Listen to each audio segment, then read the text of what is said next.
કરો છો, ફિલ્મને ક્રિટિસાઇઝ કરો છો, એ બધું જ કરો છો, તો એ વખતે તમે શું ધ્યાન રાખો? ડિરેક્ટર કઈ રીતે આખી વાતને અનફોલ્ડ કરે છે, કઈ રીતે એ વાતને મૂકે છે કેમેરા સામે, તો 2 વાર જોવું એ આઈડિયલી જોવી જોઈએ ફિલ્મ જતા પહેલા. અધરવાઇઝ બને કે ઉતાવળિયું તમારું રિવ્યુ બની જાય અથવા અમુક વસ્તુ મિસ કરી જાઓ, એવું બની શકે. તમારામાં જો મૂડ, તમારો જીવ અથવા તમારો એ સ્કિલ સેટ સ્ટોરી ટેલિંગનો છે, તો પછી એ તમે નવલકથા પણ લખી શકો છો, તમે નાટક પણ લખી શકો છો, તમે બીજું લેખો પણ લખી શકો છો.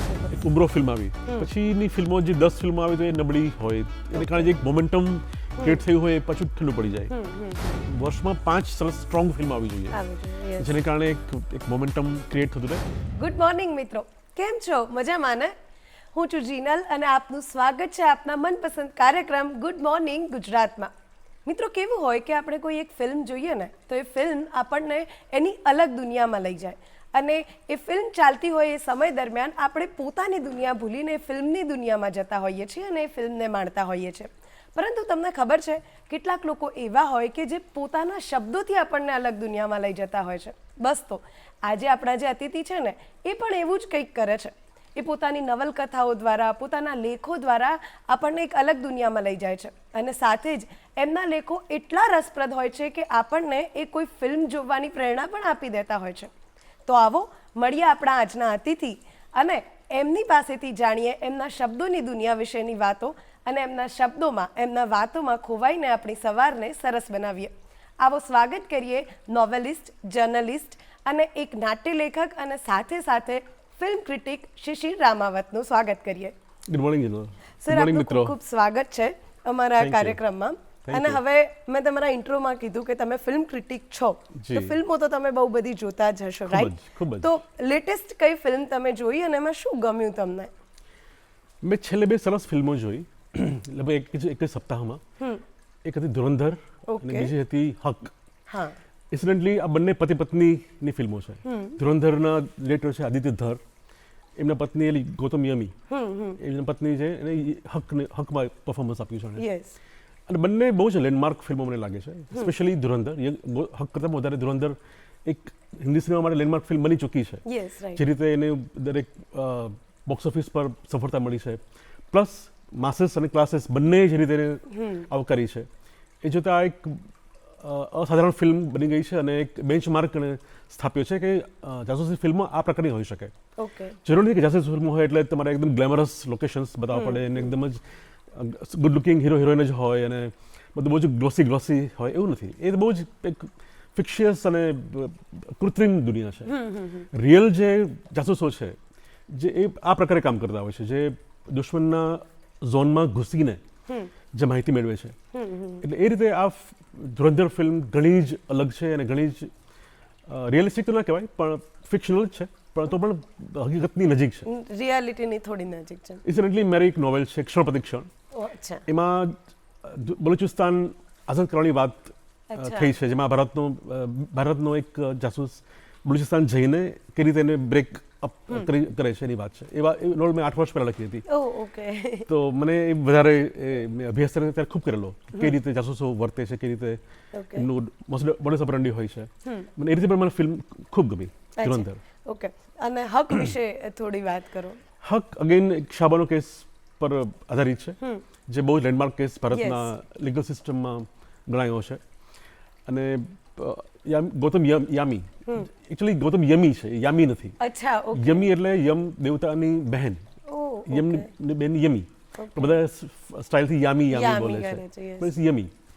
ને ગૌતમ યમી એમાં નાયિકા બની છે અને એણે જે એક મુસ્લિમ ત્યક્તા સ્ત્રીનો અભિનય કર્યો છે. અને તમને લાગે કે આ અભિનેત્રી ક્યાં હતી અત્યાર સુધી, એ કેમ એના વિશે વાત થતી નથી, કેમ એના વિશે એટલું બધું પપારાઝી પાગલ થતું નથી, કે મીડિયા એને પર બહુ વાત કરતું નથી. એ લો પ્રોફાઇલ યમી છે અને એને કન્સિસ્ટન્ટલી સરસ પરફોર્મન્સીસ આપ્યા છે. એટલે એ રીતે બી મને યમી માટે સ્પેશિયલી આ ફિલ્મ ખૂબ ગમી. એટલે જે રીતે વિવાદમાં પડ્યા વગર ફેક્ટ્સ સાથે વળગીને રિયલિસ્ટિકલી વાત કરી છે, એ મને ખૂબ ગમી આ ફિલ્મ. ઓકે. હવે આ તો થઈ કે જે ફિલ્મો આવી ગઈ છે અને જે તમે જોઈ છે. હવે 2026માં એવી કઈ ફિલ્મો આવવાની છે જેની આપણે રાહ જોઈ શકીએ, અથવા તો જેને આપણે જોઈ શકીએ, એની તમે કહી શકો કે ભાઈ તમે આ જોશો તો ચોક્કસથી તમને મજા આવશે એમ? જરૂર. હું આ વર્ષે સ્પેશિયલી 4 ફિલ્મોની બહુ રાહ જોઈ રહ્યો છું. ઓકે, પહેલાં તમે હિન્દી ફિલ્મની વિશે યા વાત કરી. પ્લીઝ. તો એક તો ઓબ્વિયસ છે કે ધુરંધર પાર્ટ 2 હા, હવે કઈ રીતે ફ્લેશબેકમાં ફિલ્મ આગળ વધે છે, રણવીર સિંહનો જે રોલ છે એ શા માટે જે છે એ શા માટે છે, શા માટે છે? એનું બેકગ્રાઉન્ડ શું હતું, એનો એકચ્યુઅલી એ મરણાસન કેદી હતો હા, હા, અને એને પછી એક ધ્યેય બન્યો, લક્ષ્ય હા. આપવામાં આવ્યું કે તારે આ કામ કરવાનું છે. એટલે હવેના જે પાત્ર હવેની ફિલ્મ જશે એમાં રણવીર સિંહ ખૂબ ખીલશે. કેમ કે પાર્ટ 1માં અક્ષય ખન્નાનું પાત્ર યસ, વધારે. એકદમ ઉભરીને બહાર આવ્યું. પાર્ટ 2 રણવીર સિંહ માટે આપણે જોવાની મજા પડશે. રણવીર કપૂરની વાત 2 ફિલ્મો આવી રહી છે. એક છે રામાયણ, હા, જે બહુ જ મોટા પાયા પર બનાવવામાં બની રહી છે અને ખૂબ ભયંકર મોટું બજેટ છે અને હોલિવૂડ અને બોલિવૂડના ભારતીય ફિલ્મોના સિનેમાના મોટા મોટા આર્ટિસ્ટ ભેગા થઈને એ કરી રહ્યા છે. નિતેશ તિવારી એમના ડિરેક્ટર છે જેણે દંગલ ફિલ્મ બનાવી હતી. સઈ પલ્લવી સીતા માતા બનશે અને સીતા યશ માતા બનશે. જેણે કેજીએફનો જે હીરો હતા એ રાવણ બનશે. એટલે આ ફિલ્મમાં એટલી બધી વીએફએક્સનીમાં આઈ થિંક લેન્ડમાર્ક ફિલ્મ બનવાની છે કે શું કરશે આ લોકો એ જોવાની મને બહુ ઉત્કંઠા છે. હા, અને રહેમાન અને ઝેન હિમર જે હોલિવૂડના બહુ જ મોટું નામ છે સંગીતકાર, એ બંને સાથે મળીને સંગીત આપી રહ્યા છે. Okay. તમે ટીઝર જો તો બી એનું સંગીત જોઈને તમે બહુ જ, ચકિત હા. થઈ જાઓ. તો એક ફિલ્મ છે અને ત્રીજી ફિલ્મ છે લવ એન્ડ વોર, ઓકે, એ સુજય ભણસાળીની ફિલ્મ છે અચ્છા, જેમાં અગેન રણબીર કપૂર, આલિયા ભટ્ટ અને વિકી કૌશલ અચ્છા, ઓકે, એ ત્રણની લવ ટ્રાયંગલ છે અને બેકગ્રાઉન્ડ એનું વોરનું પશ્ચાદભૂમિમાં એ ફિલ્મ છે. ઓકે, એવું કહેવાય છે કે સંગમ ફિલ્મ પર આધારિત છે.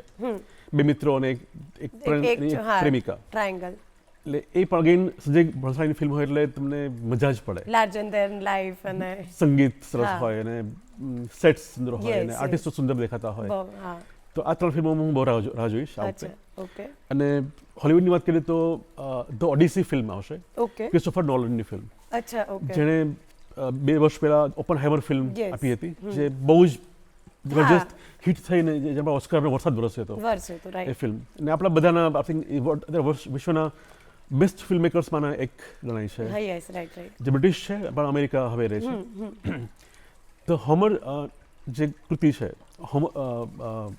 હોમરની ધ ઓડિસી, ગ્રીક માઇથોલોજી મહાકાવ્ય છે બેઝિકલી, ઓકે, જે લગભગ 2800 વર્ષ પહેલા રચાયું હતું ઓહ, ગ્રીક સાહિત્યમાં. એના પર આધારિત આ ફિલ્મ છે. અચ્છા, એટલે અમે સાહિત્ય અને સિનેમા એનું એક સરસ તમને એક કોમ્બિનેશન જોવા મળશે. અચ્છા, ઓકે, ને ઓડિસિયસ આપણે જે તમને ખ્યાલ માઇથોલોજી જાણતા હો તો યસ, યસ, યસ, ઓડિસિયસ પાત્ર છે જે હા, મહાન હા. યોદ્ધા છે જે ટ્રોજન વોર પૂરું થઈ ગયું છે અને એને વતન પાછું ફરવું છે.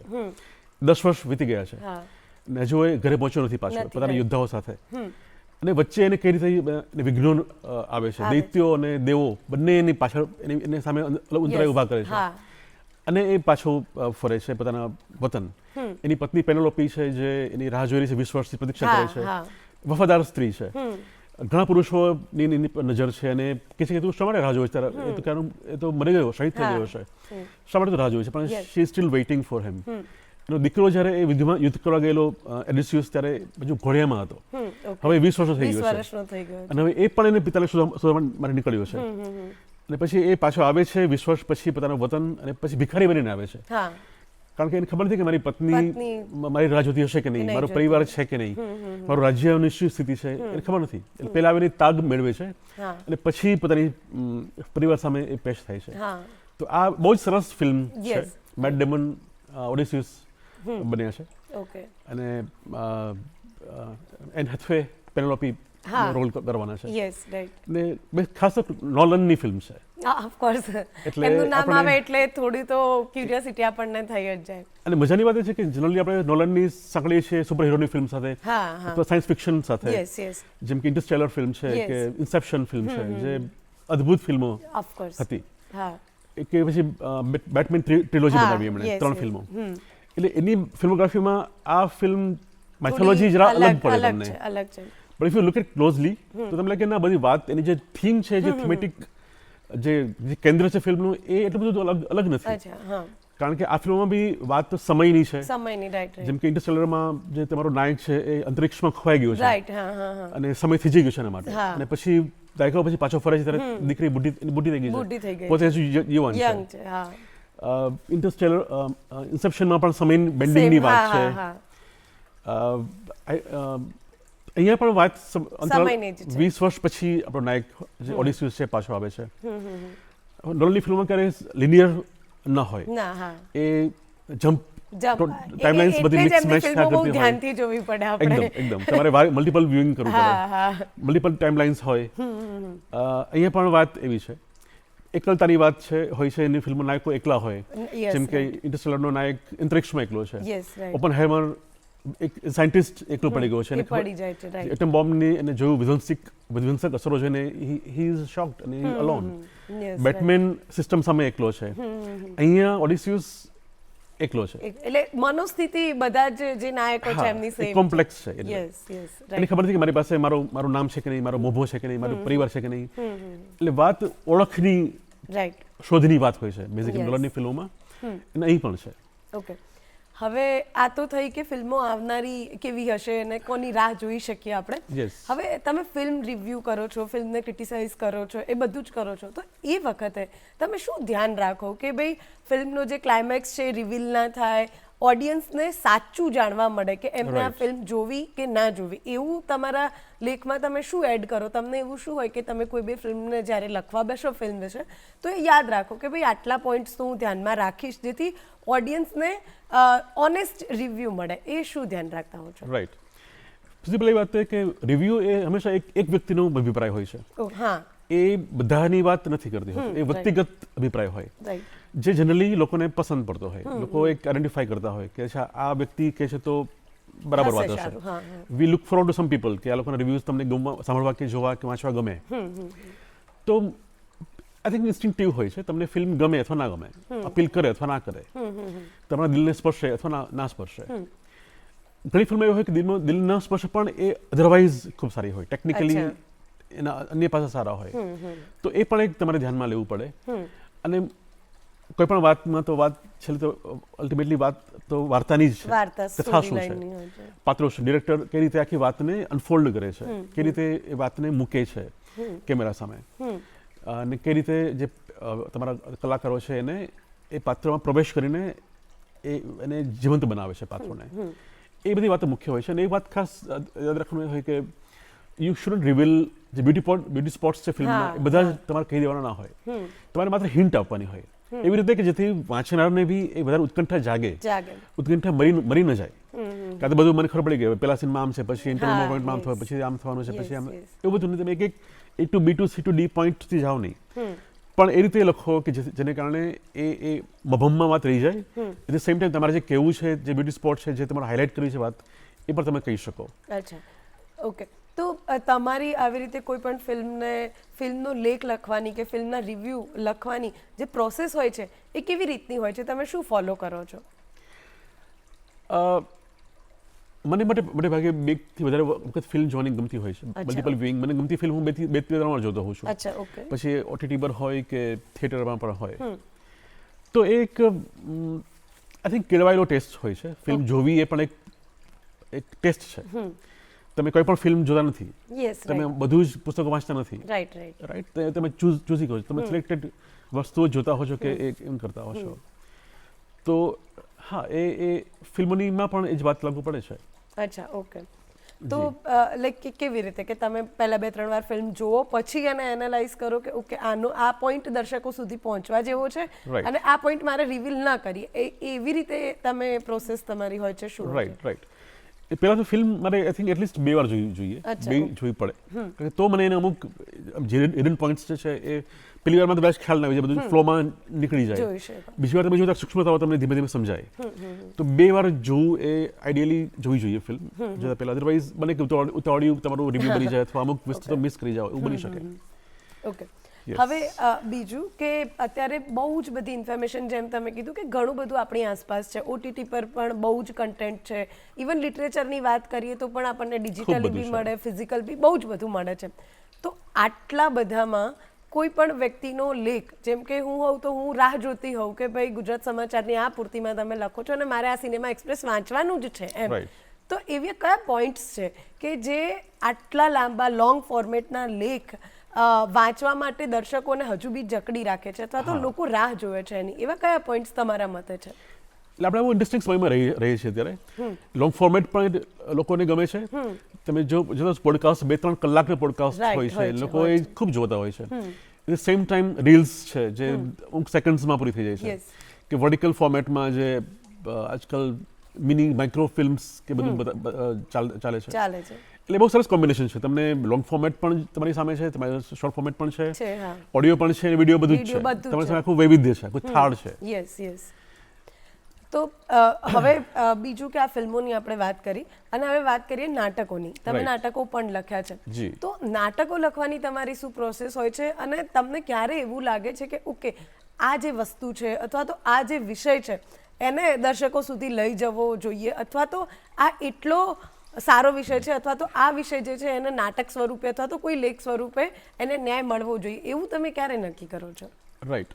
જેમ કે મેં મારા નાટકની વાત કરું તો ચંદ્રકાંત બક્ષી પર મેં પ્લે લખ્યું છે. હું ચંદ્રકાંત બક્ષી, જે પ્રતીક ગાંધી બહુ સરસ રીતે પરફોર્મ કરે છે. તો એ મારું સૌથી આઈ થિંક મને સંતોષ આપનારું નાટક છે. વન મેન શો છે જે પ્રતીક કરે છે. એમાં બક્ષીજીનું જીવન તમને ખબર હશે કે બહુ જ ઇવેન્ટફુલ લાઈફ એમની રહી છે. 4 શહેરોમાં એ પસાર થયું છે, પાલનપુર, મુંબઈ, કલકત્તા અને અમદાવાદ. અને 170થી વધારે પુસ્તકો એમના છે. એટલી બધી જીવનમાં એની ઘટનાઓ બની છે. તમારે બધું જ 1.5 કલાકના નાટકમાં સમાવી દેવાનું છે. અને એક જ પાત્ર છે, એવું બી નથી કે તમારા પૂરક પાત્રો છે અને તમારે એને પણ સપોર્ટ કરવાનું છે, એવું નથી. એક વ્યક્તિ 1.5 કલાક સુધી સ્ટેજ પર બોલ્યા કરે છે, લોકોની સામે એને પરફોર્મ કરે છે અને લોકો હલતા નથી. એટલે એ વધારે ચેલેન્જિંગ છે. વધારે મલ્ટિપલ કેરેક્ટર હોય તો it can be easy, but right. એટલે એમાં એ બક્ષીજીનું જાદુ મને લાગે છે. એ જે પ્રકારનું વ્યક્તિત્વ છે, જે પ્રકારનું લખાણ છે અને અભિનય જે પ્રતીક પેશ કરે છે સ્ટેજ પર, એ બંનેનું કોમ્બિનેશન પ્લસ લખાણ ઓફકોર્સ, એ જે લ્યુસિડ એને સ્ક્રિપ્ટ છે ને મનોજ શાહનું ડિરેક્શન, એ બધાનું કોમ્બિનેશન એવું સરસ થયું છે કે એને કારણે એ પ્લે 10 વર્ષથી હજુ ચાલે છે. Yes, right. અને અત્યારે બી એનો ચાર્મ એટલો જ છે. લોકો એની મલ્ટિપલ ટાઈમ્સ લોકો જોવે છે, હજુ પણ. યસ, ઓફકોર્સ મેં જોયું છે મલ્ટિપલ ટાઈમ્સ. એટલે એનો ચાર્મ છે જ. એમ એના વિશે જો વાત કરીએ તો મને ખાલી એની પ્રોસેસ વિશે થોડુંક, અને જ્યારે તમે લખતા હતા 10 વર્ષ થઈ ગયા છે, તો એ પ્રોસેસ, અને પાછું કેવું હોય કે આપણે કોઈ એક કેરેક્ટર વિશે લખતા હોઈએ તો એ ધ્યાન બી રાખવું જોઈએ કે એ કેરેક્ટરની જે ગરિમા છે એ જળવાઈ રહેવી જોઈએ. તો એની જે પ્રોસેસ હતી એ તમને કેટલો ટાઈમ લાગ્યો તો લખતા, કે કેવી રીતે તમે આખી પ્રોસેસને ગો થ્રુ કરી હતી, થોડું મને કહો ને. બક્ષીનું પ્લે મારા માટે ઇઝી પણ હતું ને અઘરું પણ હતું. ઇઝી એટલા માટે કે મેં બક્ષીને પચાવી લીધા છે. અચ્છા, ઓકે. સો આઈ નો હિમ, આઈ નો હિઝ લિટરેચર. ઓકે. એટલે જે બચપણથી તમે એને વાંચતા હો બક્ષીજીને, એને એક એના પ્રત્યે હું લિટરરી ગોડ માનું છું મારા. અચ્છા, ઓકે. એટલે એટલું બધું મેં વાંચ્યું છે એમનું. અને પ્લસ એ અત્યારના જ વ્યક્તિ છે, રાઈટ. આપણે નર્મદની વાત નથી કરતા. નર્મદ જે 150-200 વર્ષ પહેલા થઈ ગયા કે દયારામ નથી કરતા. બક્ષી હમણાં હતા, આપણી વચ્ચે હતા. એટલે એ પાત્ર નાટક કરવું એમના વિશે બહુ ચેલેન્જિંગ એ રીતે હતું કે લોકો એને જોયા છે, લોકો એને સાંભળ્યા છે, જે આપણી વચ્ચે છે બધા, ધે નો હિમ. તો સહેજ સૂર ખોટું બદલાય તો આખું નાટક ઊંધો માથે પડી શકે. એટલે એમાં 2 જ વિકલ્પ હતા, કાં તો સરસ ચાલે અથવા બહુ ઊંધા માથે પછડાય. તો એ એક ચેલેન્જ હતી, પણ મજા પડી અમને, સ્પેશિયલી ત્યારે જ્યારે એમના દીકરી પ્લે જોવા માટે આવેલા રિવા બક્ષી, ત્યારે અમારી માટે કસોટી હતી કે જ્યારે એની દીકરી પોતે જ્યારે જોશે એ અપ્રૂવ કરે છે કે નહીં.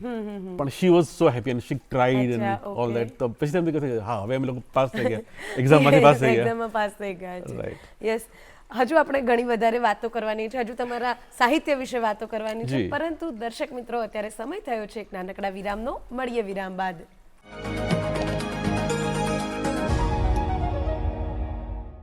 તો દર્શક મિત્રો, વિરામ બાદ આપનું સ્વાગત છે અને ચાલો ફરીથી આપણા શબ્દોની સફર શિશિર સર સાથે શરૂ કરીએ. તો વિરામમાં જતા પહેલા આપણે નાટક વિશે વાત કરી, પણ તમે ઘણા બધા પુસ્તકો લખ્યા છે, એમાંથી અપૂર્ણ વિરામ, મને અંધારા બોલાવે, મને અજવાળા બોલાવે, બ્લેકઆઉટ, એવા ઘણા તમારા પુસ્તકો છે, રાઈટ. તો હવે, અને બીજું કે તમે નોવેલ્સ પણ લખી છે. તો આ જે નોવેલ્સ છે એ ઓફકોર્સ શોર્ટ સ્ટોરી કે નાટક કરતાં લાંબુ ફોર્મેટ છે, અને એની જે પ્રોસેસ હોય છે શું હોય છે? કારણ કે ઘણી લેન્ધી હોય, તમારે કેરેક્ટરને પકડી રાખવું પડે. તો એ તમે જ્યારે લખતા હોવ છો તો એ સમયે તમારું કેવી રીતે તમારી પર્સનલ લાઈફ પર ઇફેક્ટ થાય છે, શું કરો છો તમે, એના વિશે વાત કરો. રાઈટ. તમે જે નામ લીધા એ મારી નવલકથાના નામ છે. યસ. અપૂર્ણ વિરામ, મને જરા બોલાવે ઝાડા બોલાવે, હા. બ્લેકઆઉટ, હા. ક્ષણ પ્રતિ ક્ષણ, આ બધા મારી નવલકથાઓ છે. યસ. વિક્રાંત હા. મારી પેલી નવલકથા. મને એવું લાગે છે બેઝિકલી કે વાત બધા, તમે નાટકની વાત કરો કે ફિલ્મની વાત કરો કે નવલકથાની વાત કરો, બધાના કેન્દ્રમાં તો વાર્તા જ છે. રાઈટ. તમે વાર્તા કહો છો, પછી તમે નાટકના માધ્યમથી વાર્તા કરો છો કે તમે નવલકથાના માધ્યમથી વાર્તા કરો છો કે ફિલ્મથી વાર્તા કરો છો. બેઝિકલી સ્ટોરી ટેલિંગની વાત છે, માધ્યમ બદલાતા રહે. એટલે જે મને લાગે છે તમારામાં જો મૂળ તમારો જીવ અથવા તમારો એ સ્કિલ સેટ સ્ટોરી ટેલિંગનો છે, તો પછી એ તમે નવલકથા પણ લખી શકો છો, તમે નાટક પણ લખી શકો છો, તમે બીજું લેખો પણ લખી શકો છો એક રસાળ રીતે. એટલે એ ફોર્મેટ બદલાય કરે, પણ તમારું જે મૂળ જે છે એ સ્ટોરી ટેલિંગ કરવાની ક્ષમતા, મૂળ વાત એ છે. Format changes, format varies. તો નવલકથા મારું સૌથી પ્રિય સ્વરૂપ છે લખાણમાં, અને મને બહુ જ ગમે છે. નવલિકાની તુલનામાં કે નાટકની તુલનામાં મને નવલકથા લખવાની ખૂબ મજા પડે છે. અને મારી બધી નવલકથાઓ ધારાવાહિક સ્વરૂપે જ છપાઈ છે. એ પછી ચિત્રલેખા હોય કે અભિયાન હોય કે સંદેશ હોય વગેરે, ગુજરાત સમાચારમાં. તો એટલે દર અઠવાડિયે તમારા વાંચકોને હોલ્ડ કરવાના છે. મારી નવલકથાઓ ઘણી ખૂબ લાંબી ચાલી છે. 67 એપિસોડ સુધી પ્રકરણોની પણ છે, 12-13 પ્રકરણની પણ છે, 40 પ્રકરણની પણ છે, 45 પ્રકરણની પણ છે.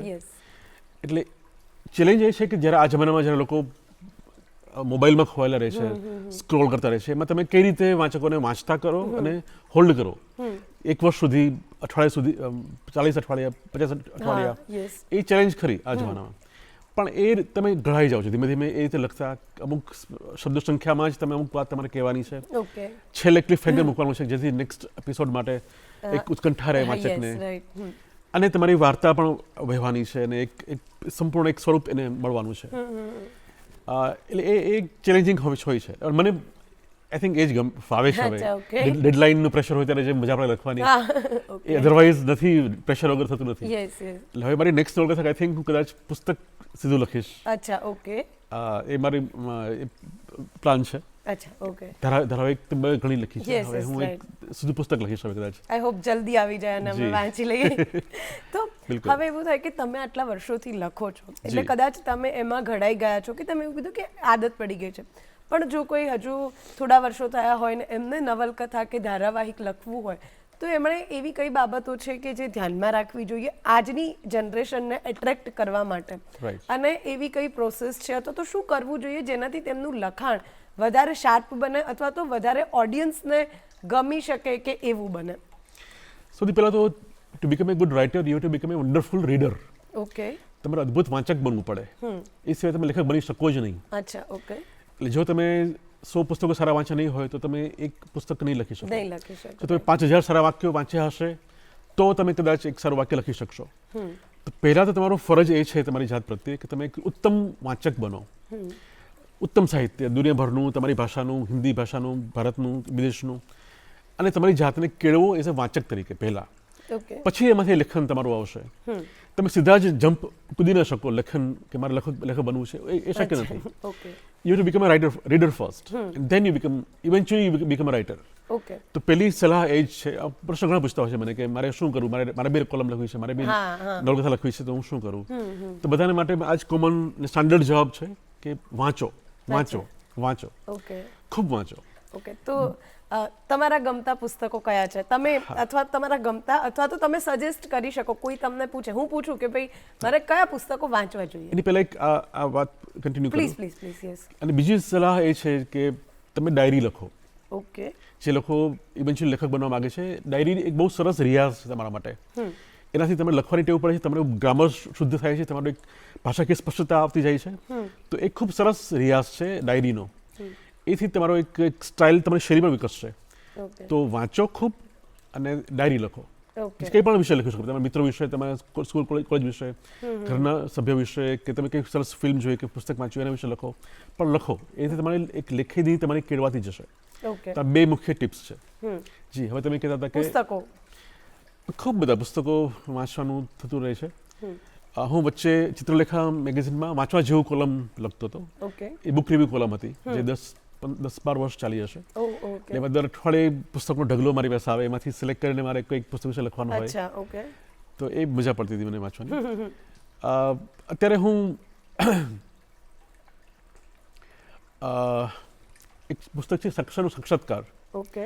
એ મને ખૂબ ગમે છે. એમાં જે આપણા ભાષાના સાહિત્યકારો છે એની પોતાની કેફિયત છે, અચ્છા, ઓકે. કેફિયતનો સંગ્રહ.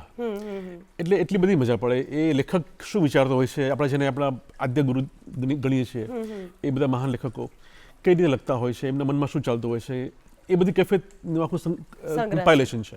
અચ્છા, તો એ ખૂબ સરસ, એ બધાએ વાંચવું જોઈએ પુસ્તક, જેને સાહિત્યમાં રસ છે, ઓકે. જે લેખનમાં રસ છે, પ્રક્રિયામાં, ઓકે. જે લેખક બનવાનું જે વિચારે છે, એ લોકો માટે આ પુસ્તક બહુ જ મહત્વનું છે. ઓકે. સર્જકની આંતરકથા, ઓકે. સર્જકની આંતરકથા પુસ્તકનું નામ છે. અચ્છા, ઉમાશંકર જોશીનું સંપાદન છે.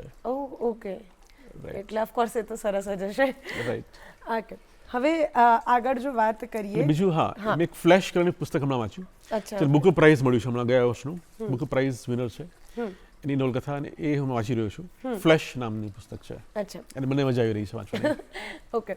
હવે તમે સાહિત્ય સાથે બી જોડાયેલા છો અને સિનેમા સાથે બી જોડાયેલા છો, તો હવે આ સિનેમા અને સાહિત્ય એ કેવી રીતે એકબીજા સાથે ઇન્ટરકનેક્ટેડ છે, અથવા તો કયું પાસું જે છે એ બીજા પર્સપેક્ટિવને અથવા તો બીજા આસ્પેક્ટને વધારે લિફ્ટઅપ કરવામાં હેલ્પ કરે છે, એના વિશે તમે, સિનેમા અને સાહિત્ય આ બંને શબ્દો કેવી રીતે એકબીજા સાથે જોડાયેલા છે એના વિશે વાત કરો.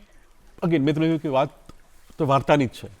તમે વાર્તા લખો કે વાર્તા દેખાડો, મૂળ વાત વાર્તાની વાર્તા છે. છે, હા. સ્ક્રિપ્ટ એક રીતે સાહિત્યનો જ એક પ્રકાર તમે કહી શકો. સાહિત્ય એક લખાણ છે, રાઈટ. સ્ક્રિપ્ટ પહેલા શરૂઆત થાય છે આખી ફિલ્મની સ્ક્રિપ્ટથી, શબ્દથી શરૂઆત થાય યસ, છે, રાઈટ.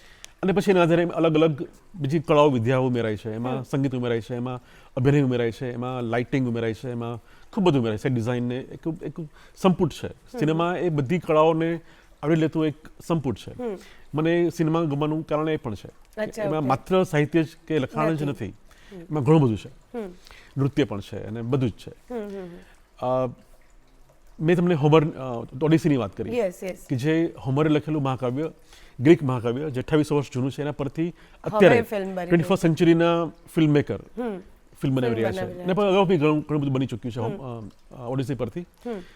તો આપણે હોલિવૂડમાં જોઈએ તો ઘણી ત્યાં જે ઓસ્કાર વિનિંગ ફિલ્મો જુઓ તો એ કોઈ બુક પર આધારિત હોય, એ બહુ જ ત્યાં કોમન ટ્રેન્ડ છે યસ, ઓકે. હોલિવૂડમાં, વિદેશમાં, સ્પેશિયલી પશ્ચિમમાં, કે સાહિત્યના આધારે અચ્છા. ફિલ્મો બનતી હોય. ઓકે. આપણે ત્યાં પણ બને જ છે. આપણે ત્યાં રેવા ફિલ્મ બની હતી, રેવા, હા, જે હા, સમુદ્રાંત તિકે હા. ધ્રુવ ભટ્ટની નવલકથા પરથી બની હતી. એવી ઘણી બધી ફિલ્મો, નાટકો બનતા રહે છે. Yes. દેવદાસ પરથી ઘણી ફિલ્મો બની છે, બની છે, રાઈટ, રાઈટ. જેમાં જે એને વળગી, જે એના મૂળ સ્વરૂપને વળગીને ફિલ્મ બની છે, અને દેવ ડી જેવી ફિલ્મ બની છે. Yes, right. ચંદ્ર કશ્યપે એકદમ જ ટ્વિસ્ટ કરી નાખી વાત. ટ્વિસ્ટ અલગ એકદમ પેલું છે, લાગે છે કે આ એના પરથી બની છે. બહુની દેવદાસ પરથી Yes. ફિલ્મ બનેલી છે. યસ, તો એ દરેકનું ઇન્ટરપ્રિટેશન પોતાનું હોય છે, અને એ દરેકનું એક દ્રષ્ટિ હોય છે ફિલ્મ મેકરની, કે મારે આ વાતને પડદા પર કેવી રીતે દેખાડવી છે. અચ્છા, ઓકે. સંજય લીલા ભણસાળી દેખાડે તો એક ઓપ્યુલન્સ એમાં હોય, યસ, એમાં અલગ જ પોતાની એક સ્ટેમ્પ પણ હોય. Yes, right. જે મૂળ કથા તો કૃતિ તો છે જ, છે જ, યસ, પાસે પોતાની સ્ટેમ્પ પણ એ બતાડે છે. યસ, એટલે રાઈટ. હજુ પણ આપણને ઐશ્વર્યા રાય જે પેલું લાલ થાળ લાલ લઈને સાડીમાં ગોળ ફરે છે, હા, હા. જે પેલું કંકુ ઉડે છે, આપણે એ દ્રશ્ય મનમાં જડાઈ ગયું છે. Yes, right. કે માધુરી દીક્ષિતના જે હા. કથક હરા રંગ મુદ્રાઓ ડાળા છે, વાળી, કે yes, જે right. નૃત્ય છે, તો દેવદાસની કથા છે જ શરદ બાબુની, જે એક શરાબી વ્યક્તિ, એક ભગ્ન પુરુષની વાત છે જ. At the same time Sanjay Leela ભણસાળીની પણ એ વાત બની જાય છે. Yes, right. તો સાહિત્ય અને સિનેમા બહુ નજીકના માધ્યમો છે. અચ્છા, આપણે મસાલા ફિલ્મોની વાત અલગ વસ્તુ છે, કે એક ફોર્મ્યુલા ફિલ્મો બને છે, કે જેમ કે દબંગ બનાવો, કે તમે ગોલમાલ સિરીઝ બનાવો, કે એ અલગ પ્રકાર થયો. Right, right. જ્યારે તમે સિરિયસ સિનેમાની વાત કરતા હો, તો તમે જ્યારે સાહિત્યિક સિનેમાની વાત કરતા હો, તો એમાં એ ફિલ્મ મેકર પણ એક સજ્જ હોય છે. એ પણ એક બહુ ઉત્તમ વાચક ઓબ્વિયસલી હોવાનો, અને એક સારો ભાવક છે. ઓકે. અને એ બધા એ જે પામ્યો છે કૃતિમાંથી, એ પોતાની રીતે સ્ક્રીન પર ઢાળે છે, અલગ અલગ ટૂલ્સની મદદથી. Right, okay. હવે બીજું, હવે રિજિયનલ સિનેમા વિશે વાત કરીએ તો બંગાળી છે, સાઉથમાં મલયાલમ સિનેમા છે, કન્નડ છે, અને પછી આપણું ગુજરાતી સિનેમા છે. તો આ બધા જ જે રિજિયનલ સિનેમા છે એમાંથી તમારું ફેવરેટ કોણ છે? મરાઠીની પણ ઘણી બધી ફિલ્મો બહુ જ માઇલસ્ટોન ક્રિએટ કર્યા હોય એવી છે, તો તમને કઈ રિજિયનલ ફિલ્મો વધારે ગમે છે? ઓબ્વિયસલી મલયાલમ ફિલ્મો અચ્છા, મલયાલમ ફિલ્મ કેમ એ ગમે છે? સૌથી ઉત્તમ અત્યારે જે કામ થાય છે ભારતમાં એ કેરળ ઇન્ડસ્ટ્રીમાં થાય છે. નવાઈ લાગે કે એ લોકોનું બજેટ આપણા જેટલું જ હોય છે, ગુજરાતી ફિલ્મ જેટલું જ બજેટ ઓલમોસ્ટ અથવા થોડુંક વધારે હોય કદાચ, પણ એટલા બજેટમાં એ લોકો જે કામ કરે છે, જે ઓરિજિનાલિટીથી કામ કરે છે, જે પોતાની વાત કરે છે, પોતાની જમીનની પોતાની ધરતીની વાત કરે છે, આશ્ચર્ય થાય અચ્છા, કે આપણે કેમ કરતા નથી, Okay. આપણે હું સ્ટોપ્સ અસ, આપણે કેમ કોણ રોકે છે આવું કરતા. ઓકે. તો પણ લકીલી હવે આપણી ભાષામાં પણ સરસ કામ થયું છે ઘણા છેલ્લા 10-12 વર્ષમાં આપણે જોઈ રહ્યા છીએ. ઓકે, આપણે એક તરંગો જેવું આપણા ઇન્ડસ્ટ્રીમાં છે, એક સરસ પીક આવે વળી પાછું એક ડલ થાય, વળી પાછું એક સરસ પીક આવે વળી પાછું ઓકે, એ તરફ ગતિ આપણે અત્યારે એવી રહી છે. પણ જેમ કે Lalo film first Yes. Time Gujarati સિનેમાએ 100 કરોડ એક ની બોક્સ ઓફિસનો એક માઇલસ્ટોન ક્રિએટ કર્યો, જે હવે હિન્દીમાં પણ આવી.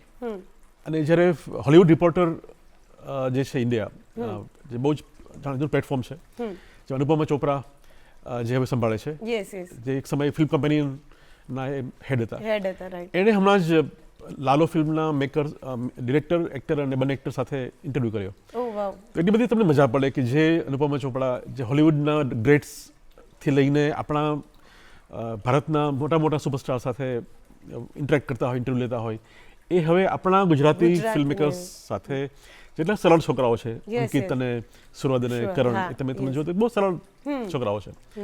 એની સાથે એકદમ દિલથી વાત કરતા હોય અને એકદમ જ ઇમોશનલ પોતે થઈ જતા વાત કરતા યસ, તો it's a good, very good feeling. Okay.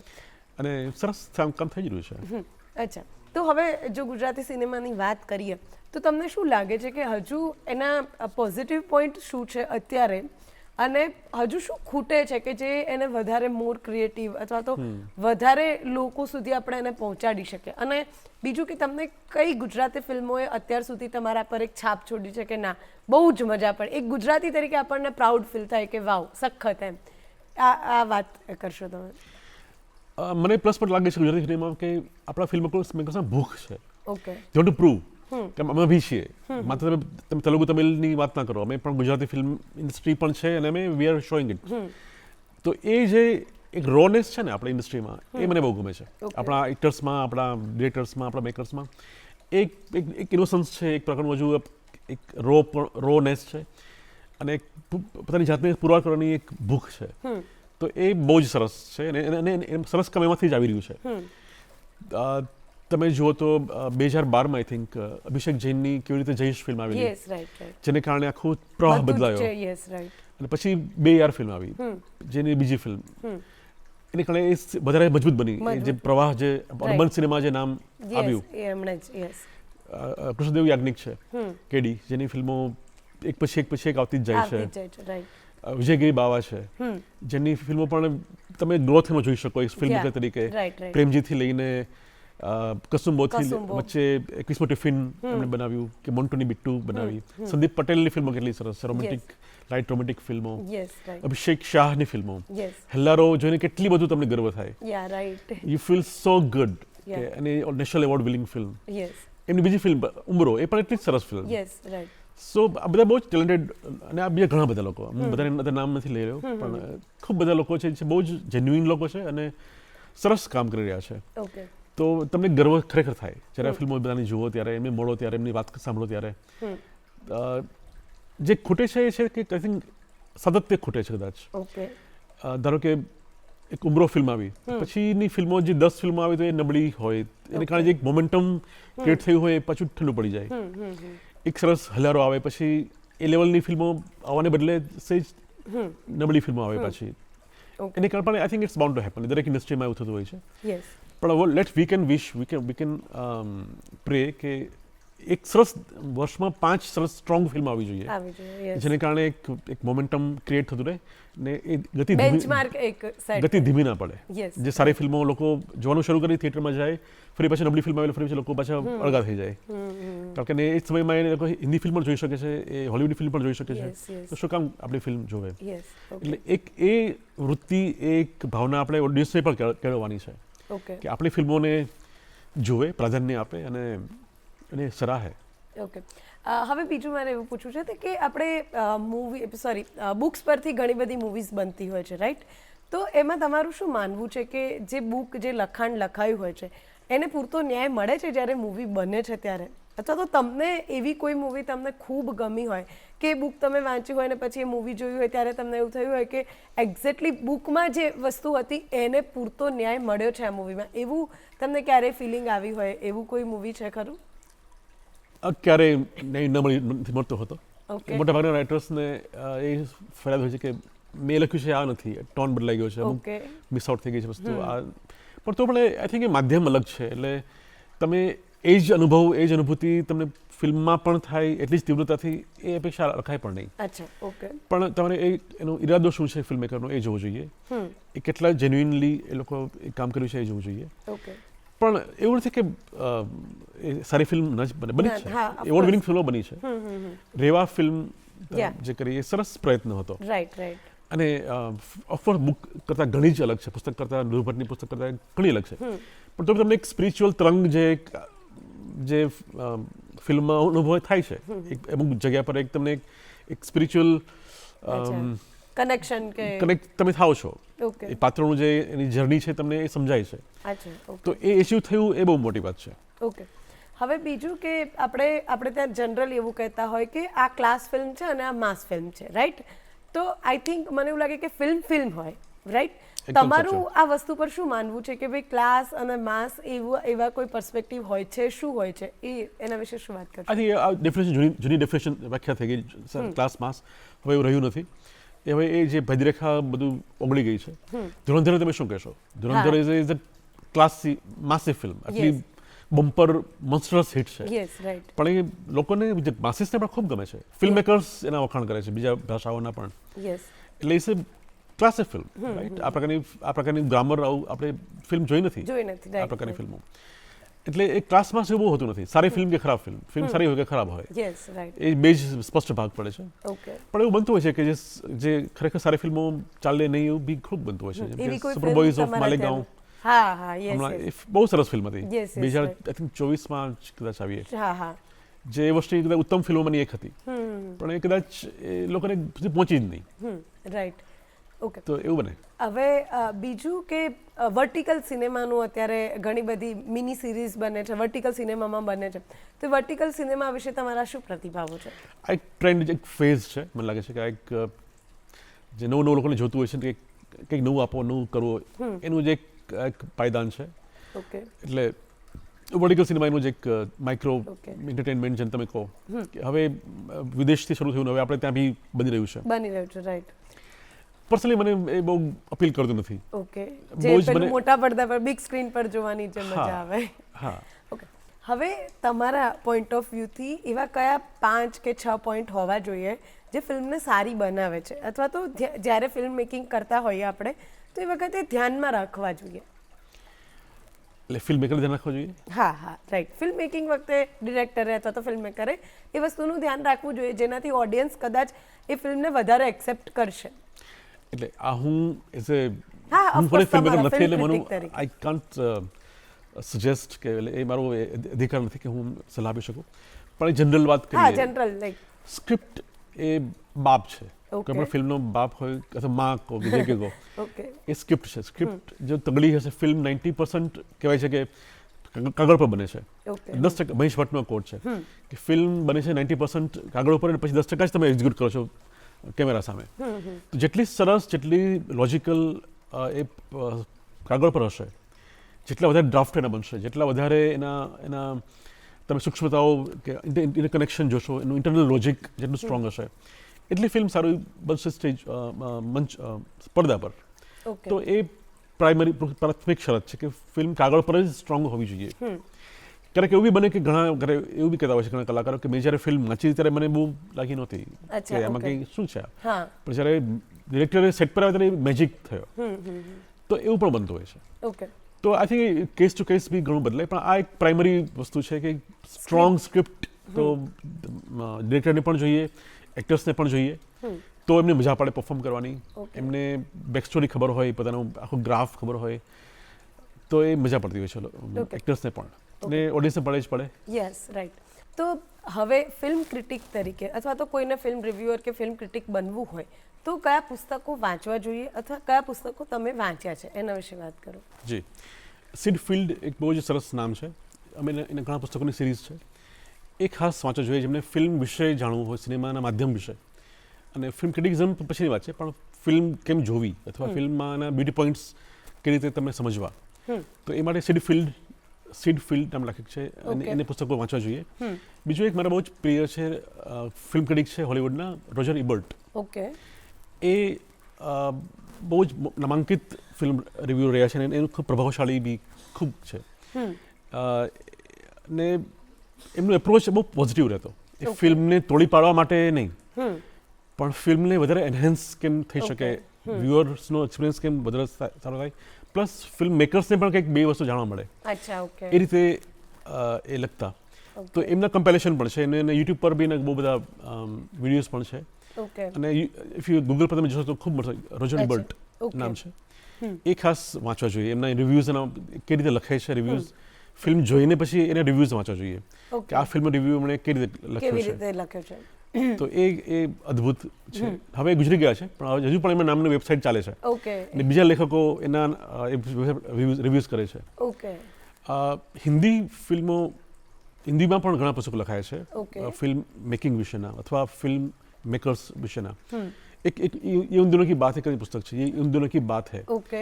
જેમાં ફિલ્મ મેકર્સ, એક્ટર્સના બહુ જ ડિસ્ક્રિપ્ટિવ અને ઇનડેપ્થ ઇન્ટરવ્યૂઝ છે. એકચ્યુઅલી ફર્સ્ટ પર્સનમાં લખેલા લેખો છે જે ઇન્ટરવ્યૂ ફોર્મમાં લેવાયેલા હશે અને પછી લખાયા છે. એ બહુ સરસ છે. એમાં એક્ટર્સના માઇન્ડમાં શું ચાલતું હોય છે, ડિરેક્ટર્સના મગજમાં શું ચાલતું હોય છે, એ તમને એક બહુ ક્લોઝઅપ મળે છે વાતનો. અચ્છા, ઓકે. નસીર મુન્ની કબીર લેખિકા છે, જેણે રહેમાન સાથે, ગુલઝાર સાથે લાંબા કન્વર્સેશનલ પુસ્તકો છે એમના છે. એ વાતો કરે અને જવાબ આપે, એ રીતે પુસ્તકો છે એમના. બહુ જ સુંદર છે. એ ખાસ વાંચવા જોઈએ. ઓકે. રહેમાન પર છે, ગુલઝાર સાથે છે, પછી મણિરત્નમનું પુસ્તક છે. ઓકે. ખૂબ બધા છે. એટલે તમે ઇફ યુ ગૂગલ કરશો તો બી તમને ઘણું બધું આ પુસ્તકો મળશે. પણ આ બધા મારા મને ગમતા પુસ્તકો છે. આ સિવાય બી ઘણા છે પણ કદાચ મને યાદ આવી રહ્યા નથી. ઓકે. હવે બીજું કે કોઈ પણ ફિલ્મના મોનિટરી આસ્પેક્ટ શું હોય છે એમ કે કેવું થાય કે પહેલાં જે જૂની સિરિયલ્સ કે જૂની ફિલ્મો આવતી, રામાનંદ સાગરની રામાયણ હતી, એ આજે બી જો આપણે કનેક્ટ કરીએ અથવા તો આજે પણ આપણે જોઈએ તો એટલું જ આપણને રિયલિસ્ટિક કે એટલી જ વધારે ફિલિંગ આપે છે. એટલી કદાચ આજની કોઈ સિરિયલ કે આજની કોઈ સિરીઝ કે મૂવી આપણને એ કનેક્ટ નહીં આપતી હોય રામાયણ જો કમ્પેર કરીએ તો.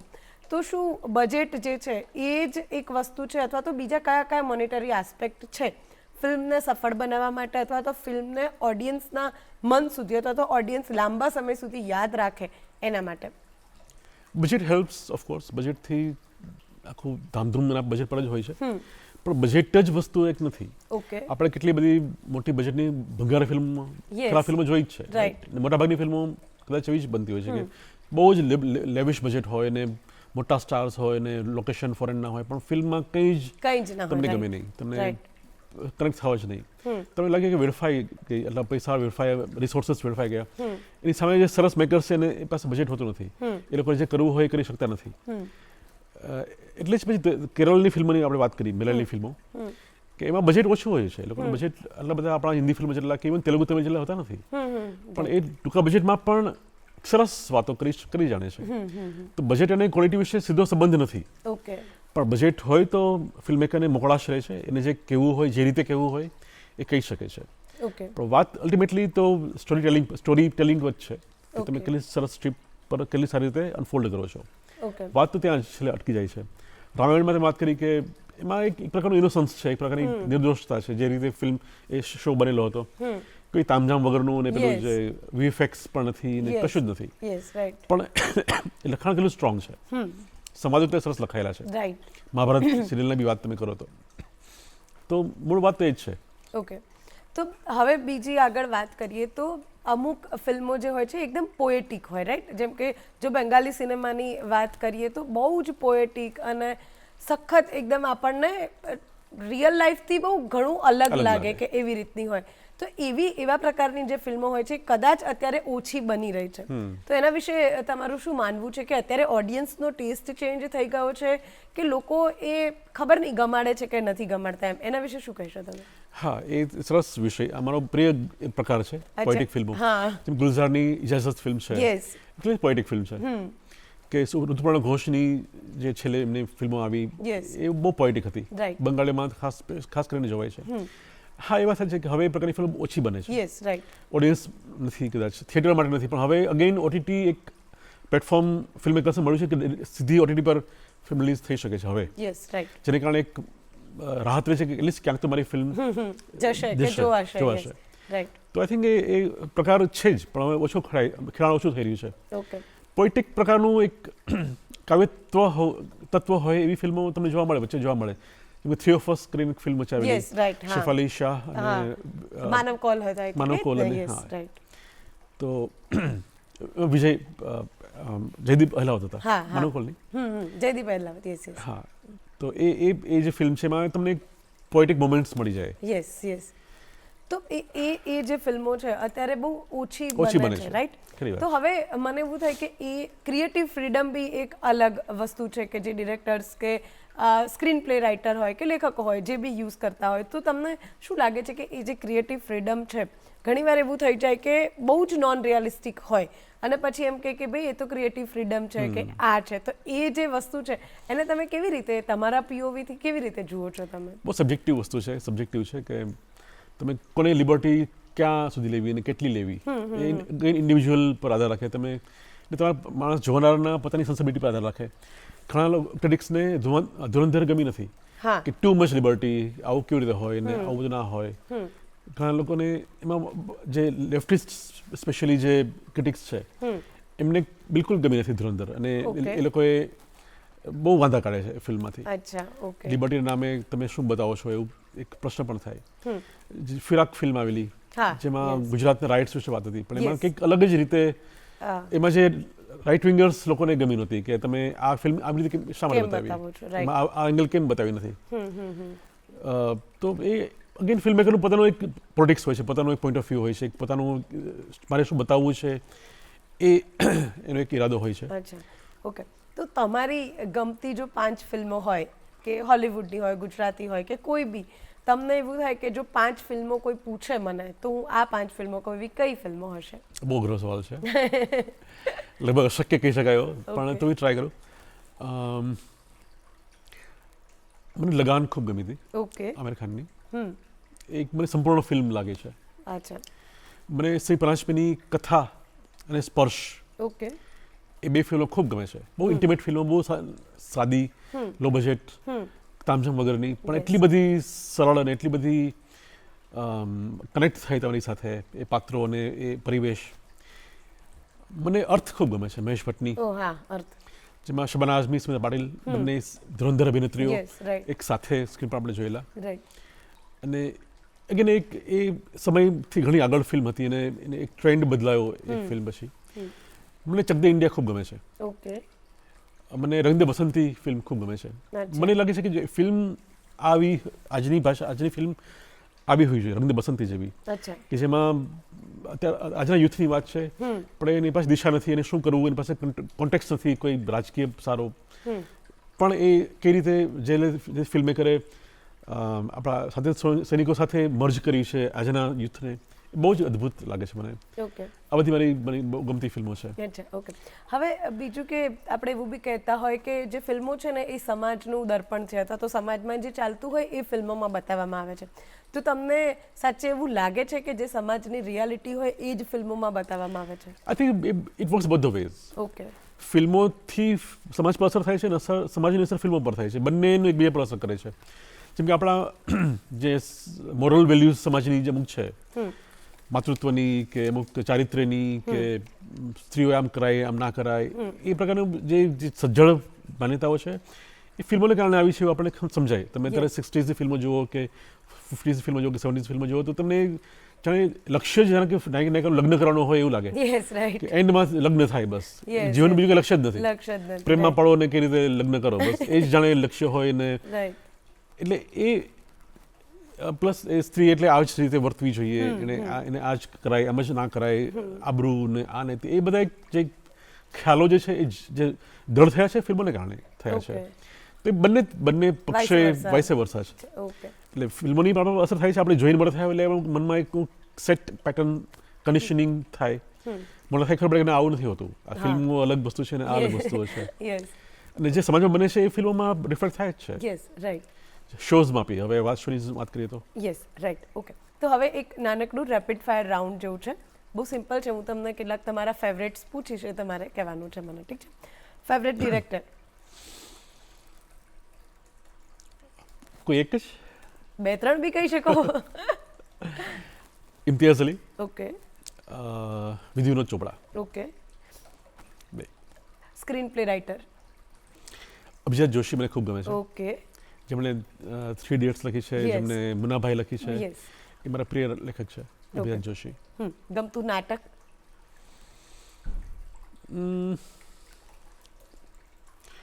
મને મધુરાઈનું સભા, હા, સંતુ રંગીલી, મધુરાઈના નાટકો બેઝિકલી મને ખૂબ ગમે છે, મધુરાઈના. જે ઓકે સરસ સ્ટેજ પણ થયા છે.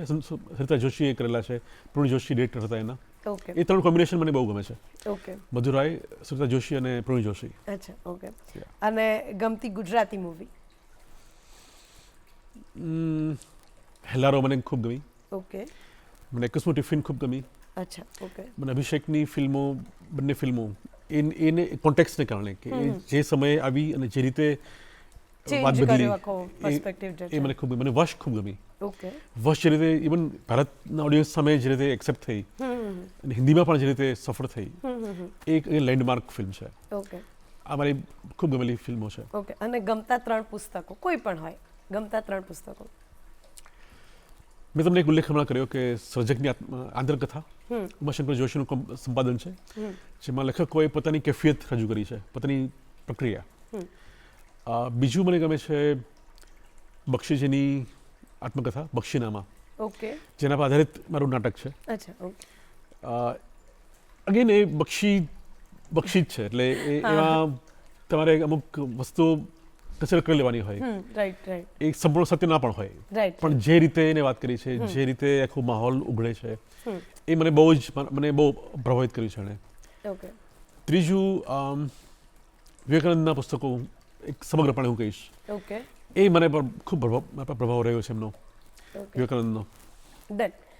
Thank you so much. બહુ જ મજા આવી તમારી જોડે વાતો કરીને અને ઘણું બધું જાણવા મળ્યું. અને હવે Thank તમે you. જે ફિલ્મો અમને સજેસ્ટ કરી છે, આશા છે કે હું તો જોઈશ જ, પણ અમારા દર્શક મિત્રો પણ ચોક્કસથી જોવા જશે. જરૂર. અને આપણી ગુજરાતી સિનેમા જે છે એને પણ આપણે વધારે પ્રેમ આપીશું અને અન્ય ફિલ્મો પણ ચોક્કસથી જોઈશું.